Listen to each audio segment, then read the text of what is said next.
Money Radio, discussing the business of making and spending money. From the beautiful city of Abuja, it is my pleasure to welcome you this afternoon to Money Radio. And this is the energy focus segment of the program on Leadership TV. Today we are discussing a topic that says how the European Union's plan to label gas as green energy raises Nigeria's investment prospect. How the European Union's plan to label gas as green energy raises the prospect of investing in Nigeria. In this studio to discuss that issue with me is Mr. Anthony Uko. Mr. is our in-house analyst, especially on energy matters. Anything energy you get from her. You're welcome. Thank you. And I'm your host, Case Hammond. It to seem like Nigeria, where that fear of losing out in selling crude oil, the world is actually going green now, and fossil fuel, crude oil, is considered dirty fuel that is rich in in carbon monoxide, carbon dioxide, yes, and gas is being labeled now, or is being proposed to be labeled as green energy. So whereas Nigeria has the prospect of losing in one area, it's also having the prospect of gaining in another area. It's like God, when He was creating this world, just decided to bless Nigeria. And, yes, and that is a huge prospect. Nigeria tends to, or will benefit, considering the fact that the very European Union, and the European Union is a huge consumer of gas. And the European Union is actually, along with the USA and a number of other countries, are actually considering 100% divestment of Russian crude, or Russian crude and Russian gas, which is a blessing in disguise. And you mentioned on this show the other day that there were some delegates from the EU that visited NNPC and the Ministry of Petroleum. Yes, we could all suspect what that visit is. Having said that, Nigeria possesses some 4 to 5% of the world's gas reserves.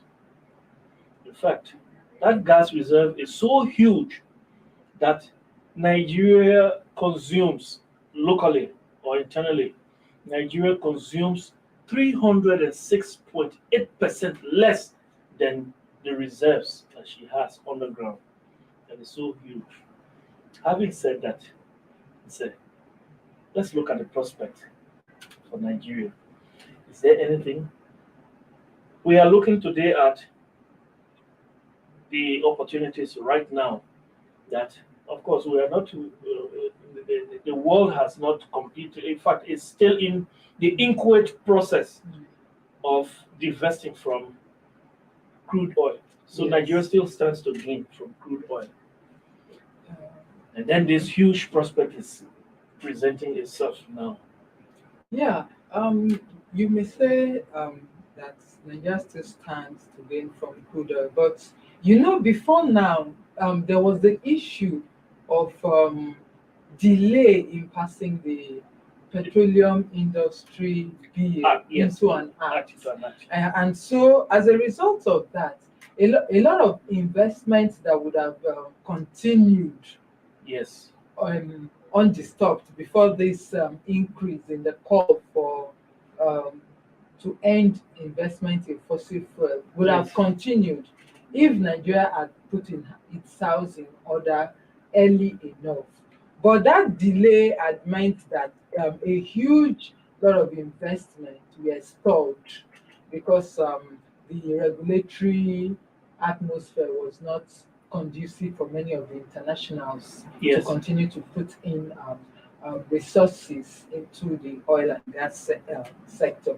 As a result of that, by the time Nigeria last year signed the PIB into an act as we have it now, the pressure had really mounted on a lot of the um, international companies to cease funding in fossil fuels. Yeah. So as a result of that, the country has more or less been in limbo in terms of increasing investment to putting in the needed investment to be able to up its production in crude oil as it may be. And because of that too, the investment, even though Nigeria has declared this the decade of gas, it was still not getting the prerequisite investment Yes. needed in funding gas development infrastructure that will ensure that the bulk of the gas that Nigeria has, that currently the proven reserves is put at 206 trillion standard cubic feet of gas. And that holds the earning potentials of up to $803 trillion. $803 trillion earning potential just from that proven reserves For Nigeria. for Nigeria. 803 trillion. With that, we can say that Nigeria has the prospect of turning all of its streets into gold. The prospect is huge. The prospect is huge. But one thing that was kind of being a clog in the wheel of progress was that many of the foreign investors who have these huge resources to be able to put into developing this huge natural resource, we are not doing so for fear of being sanctioned because of the global outlook on energy transition. Yes. So that is why this the planned EU's plan Yes. to designate natural gas as clean energy is really, really fortuitous for Nigeria at this time. Yes. Not only will it will open up room for investment for the country. I love that word you use. It's fortuitous for Nigeria at this time. The country needs investment. Yes. The country needs funds. You know, when you talk about 206 trillion proven reserves, we're not talking about those that are yet to be discovered. Yes. This is proving it is here and it's proving that it's there. Nobody is stealing it. It's there. It's there. Now, with that amount, let's consider what 1 cubic foot is. Let's put that into perspective. A foot, take for example, this is a foot. The 6 sides that constitute a cube, the amount or that volume inside is what is 1 cubic foot.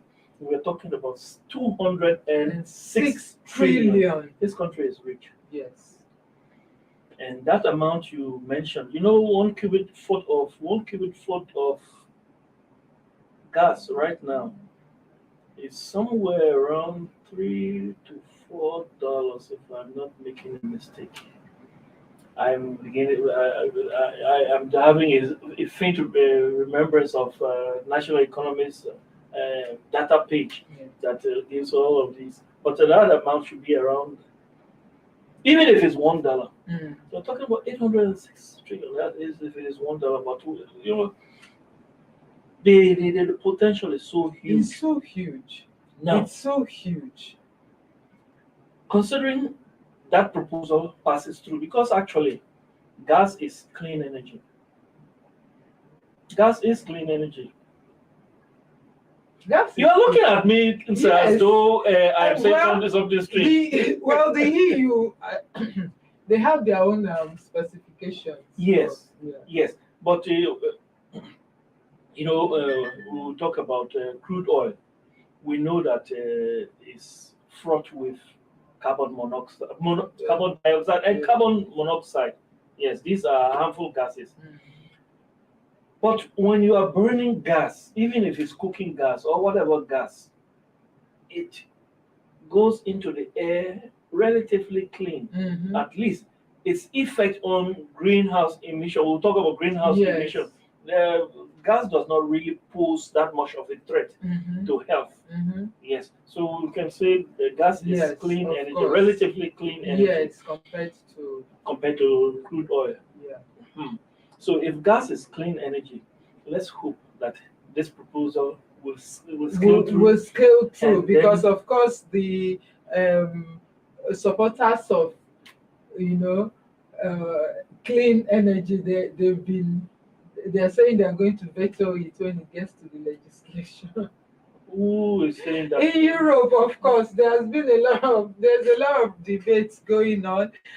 The EU as a commission, as a body, they want it, but of course, there are some people in their legislative arms who are out to ensure that that doesn't happen. And the EU have given they have given some specification which they are looking out for. They said the final rule published on Wednesday, gas power plants would be labeled green this decade if they emit less than 270 grams of carbon dioxide equivalent per um, kilowatt hour or have annual emissions below 550 kilograms of carbon dioxide per hour over 20 years. So that looks like The something. statement is, or the proposal is iffy. Yes, yes. If it emits this amount, This amount, then that can be worked out. yes, That can be worked out. yeah, And of then, so course. there And he is- said that could include gas plants with relatively high CO2 carbon dioxide emissions today, provided they switch to low carbon gas or reduce their running hours in later years. So no matter how you want to look at these uh, stipulations that they have given, Yes. it still looks very positive Yes. for Nigeria. Yeah, it still looks very positive, and trust me, the scientists will be able to do what they can to make sure that that specification is Yes. met. With that, there is huge prospect for Nigeria. Let's take a short break. When we come back, the prospects that gas holds for Nigeria, we will look at those prospects. We will look at how the federal government can manage those prospects, because the federal government got it wrong when it comes to the issue of crude oil Yes. production. Mhm. Yes, but we have gas on our hands now. And let's see how the federal government can manage that, so that, and then we'll take a look at the PIA to their provisions there for gas, and we'll see how all of those things will be managed for Nigeria's good, so that Nigeria's streets will be paved with gold, Gold. and we will have 100% power And power supply. Yes. 24 hours, 24 hours. non-blinking. Let's take a short break, listeners. Stay tuned.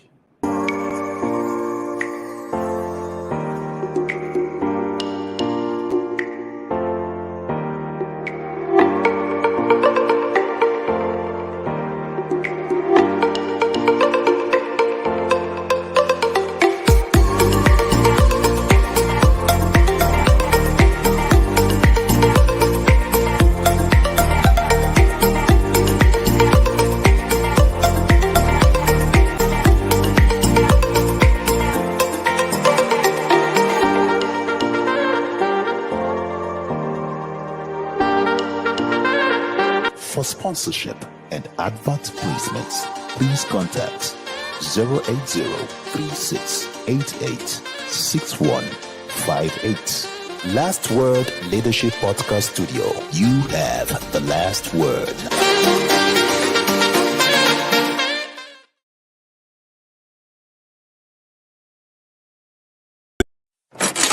Money Radio. Discuss.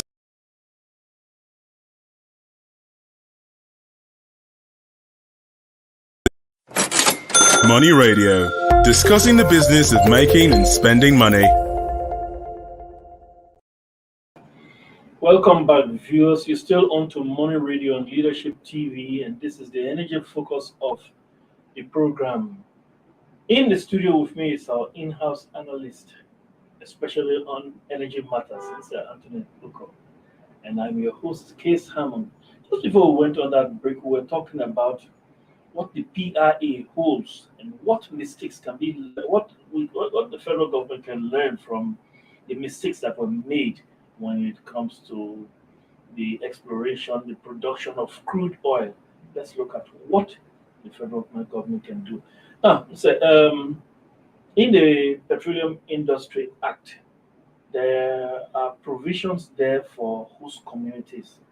You know, one of the problems, even now, Nigeria's crude oil, because we are learning from mistakes here, Nigeria's crude oil, Nigeria is not meeting her quota of the OPEC, that is of OPEC quota, daily quota for the production of crude oil. And much of that can be laid squarely on the foot of oil thieves. These criminals are actually doing their worst, so to speak. And it was you who said on this program, if I'm not making a mistake, I hope I'm not quoting you wrongly or incorrectly, but that just within a short distance, there were 300 oil. A 12-meter distance. Yes, a 12-meter distance. You have pipes. Yes. Up to 300 tons. Yeah, up to 300 points. Yes, you said that, right? Yes. Yes, on this, I'm quoting you right now. And that tells you how much investors are losing when it comes to oil crime in Nigeria. Nigeria suffers most in the world when it comes to oil crime, by far more than the next in line, which is around, I think that is Mexico. Far more or far less in line than Mexico, which suffers just about 5% of that oil crime, or stealing crude oil. Now, what can we learn from the mistakes that are being made in the production of crude oil and what is given to the host communities? The industry laws that we can learn, what are those mistakes we can learn from in a prospective gas boom? Yes. If we're to look at it from the point of view of crude oil, we would say Nigeria has been, exploring crude oil and concentrated so much on the export of the crude oil itself, without focusing much on ensuring that it refines for local consumption. Yeah. Then at the end of the day, it allowed all the refining infrastructure within the country to get so decayed to the point that for a very long time we've not been able to have in-country refining. All the percent of the refined petroleum product that we've had to consume here in the last several months have been fully imported. And so while Nigeria earns much from exporting crude oil, every bit of it ends up going into importing the finished product for Nigerians to consume at subsidized rates. And that has cost the government huge revenue. Even as we speak right now, it is not quite clear the consumption volume of Nigeria's consumption volume. Yes. And so we keep hearing numbers, very high numbers, unrealistic and unsubstantiated numbers, which means wild figures. yes, which means that some people are actually, smiling to the bank at the expense of Nigeria and Nigerians. So this is one huge lesson that that the authorities have to take note of when it comes to the imminent gas boom. Yes. Right now, even with all the with the level of proven reserves that we have, Nigeria still imports up to in the neighborhood of 50 to 55% of the gas for local consumption. So that is still not many Nigerians yet are using gas. In fact, if you want to look at even though the percentage of Nigerians that have switched to gas has increased in the last 2 years, yes, but there are millions. Yes, there are millions firewood, of Nigerians that are still using firewood, using charcoal, and kerosene, and all these are sources of cooking energy that is still very dirty. Yes. So if for the federal government to be able to encourage more Nigerians to embrace the use of gas, it means that right from the beginning of this gas boom, it means that structures must be put on ground for production of the natural gas for use for liquefied petroleum gas, the LPG that is used for cooking, and not just exporting the natural gas out. So that is one thing that Nigeria, the authorities must take into consideration from day one. Good. Now, what about security? We talk about security. One problem we are having, which is a consequence of the mistakes that were made when it comes to the production of crude oil. Now, we have security issues right now in the country. And many of the international oil companies, the IOCs, are actually divesting their land assets because of security issues. They are going offshore. It is more expensive going offshore, and it's less labor intensive because people that would have been employed onshore would not be employed offshore. Yes. So it's less labor intensive. That's a loss for the economy. Yes. And this is we're talking about security issues here, and of course we have had people who are disgruntled elements have been blowing up oil pipelines. Can we learn anything from that? Yes. The Petroleum Industry Act has provision for the host communities, and this has to be implemented fast. Sorry, the PIA covers gas also, right? Yes, it covers gas. So this component has to be implemented fast from the very beginning, getting the host communities involved in this, ensuring that, letting them know that they have something in this for them, that is strictly for them at the end of the day, so that the agitations of the people who feel that this natural resource that traverses their land, that makes their land, that makes them unable to engage in other economic activities like farming, fishing, and the rest, that brings them money. That because they can't do that, and the natural resource is taken without them having something from it, that the fear that they will end up not having anything is allayed from the beginning. Yes. Once this is done, and then it will be the community itself that will fight to ensure that those people don't continue to vandalize their source of income. Yes, their source of income. They will have they will be able to take responsibility, feel a sense of responsibility towards those assets.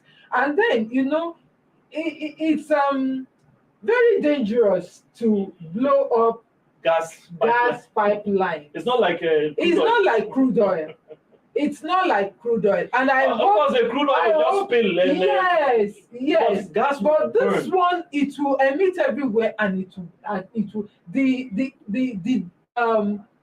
what will happen? The effect of it will be so devastating that the people themselves, they will most likely not live. They will not live. They will not live to tell the there will be the prospect of raising entire communities, villages, whatever. Yes. So there must be serious sensitization.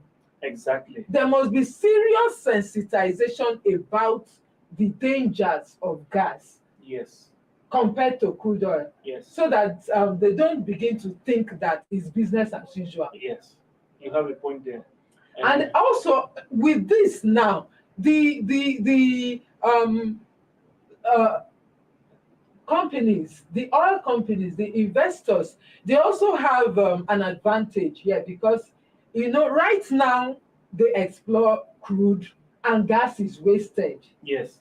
But if they begin to channel a lot of the infrastructure into saving that associated gas. Yes, saving that gas. It will actually bring in income for them. And yes. As investment in crude declines further and further, this is a ready avenue for them to continue. A replacement. Yes, for them to continue to thrive. I'm not one of those who think that that is going to happen anytime soon. The situation we are experiencing in the world tells you the whole story. That is not going to be over the next 10 or 20 years, in my humble opinion. And I think my humble opinion is informed. It actually depends on, that these international companies, they are actually afraid of sanctions. So it is those fear of sanctions that will ensure that they don't bring in their monies into funding crude production. Yeah, be that as it may, let's cap this whole thing before we go. The prospect of Nigeria getting what it has lost in crude oil from gas is just here. It's just there. I can assure you, even if the war between Russia and Ukraine stops today, the EU's or the West's attitude to Russia is not going to change anytime soon because they are going to treat Russia with great suspicion. Suspicion of these people can anytime decide to disrupt things. Yes, to disrupt things. That is the harm that Russia has done to itself, and that harm is actually in the interest of Nigeria. And so Nigeria needs to take maximum use of the opportunity right now at our feet to make sure that all the laws are put in place, they are being implemented. Corruption is removed from the oil and gas industry, and with that, investors will begin to see that these people mean business and they will bring in their money and invest. They need Nigeria's gas, and so that is the way forward. That's how I want to draw the curtain on today's edition of Money Radio. This has been the energy focus segment of the program on Leadership TV. It's been a pleasure being here this afternoon from Abuja. Until we meet tomorrow for another bumper edition of the program, so I want to say thank you first of all, and I want to say thank you to our producers. Thanks most of all to you who follow us loyally on this program. I've been your host, Case Hammer. Have a great day. Stay blessed. Thank you for watching. For sponsorship and advert placements, please contact 080-3688-6158. Last Word Leadership Podcast Studio. You have the last word.